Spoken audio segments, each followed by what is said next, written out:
কাঁচা পাকা আমের গোল্লা আচার, এই আচারটি কিন্তু অন্যান্য আচারের থেকে টেস্ট আলাদা আর অনেকদিন সংরক্ষণ করেও রাখা যায়। হ্যালো এভরিওয়ান, আসসালামু আলাইকুম। এখানে আমি দুটি বড় বড় আম নিয়ে নিয়েছি। আমগুলোকে ভালোভাবে পিলারের সাহায্যে এরকম করে খোসা ছাড়িয়ে নিচ্ছি। নেওয়ার পরে ভালোভাবে ধুয়ে নিব।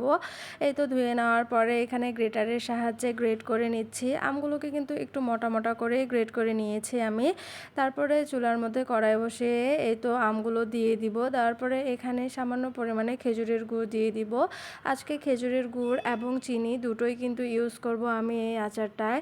এই তো চিনি দেওয়া হয়ে গেলে এখন আমি গুড় এবং চিনিটাকে ভালোভাবে নেড়ে চেড়ে আমগুলোর সাথে মিক্সড করে নিব। কিছুক্ষণ পরেই কিন্তু আমগুলো থেকে এরকম পানি বেরিয়ে আসবে। এই পর্যায়ে আমি এখানে আগে থেকেই পাঁচফোড়ন গুঁড়ো করে রেখেছিলাম, সেটা দিয়ে দিব।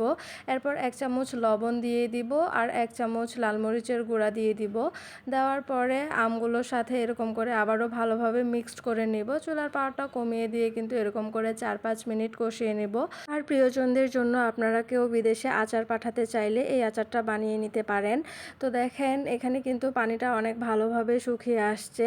আচারটা একদম থমথমে হয়ে গিয়েছে। এরকম করে পানিটা যখন একেবারেই শুকিয়ে আসবে তখন কিন্তু আমি চুলাটা বন্ধ করে দিয়ে যখন আচারটা ঠান্ডা হয়ে আসবে তখন এরকম যে হাতের সাহায্যে ভালোভাবে গোল করে নিব। এরপর আপনারা চাইলে একদিন সারাদিন শুকিয়ে নিতে পারেন, এতে করে অনেক ভালো থাকবে। আচারটা সবার কেমন লাগছে অবশ্যই কমেন্ট করে জানাবেন। আল্লাহ হাফেজ।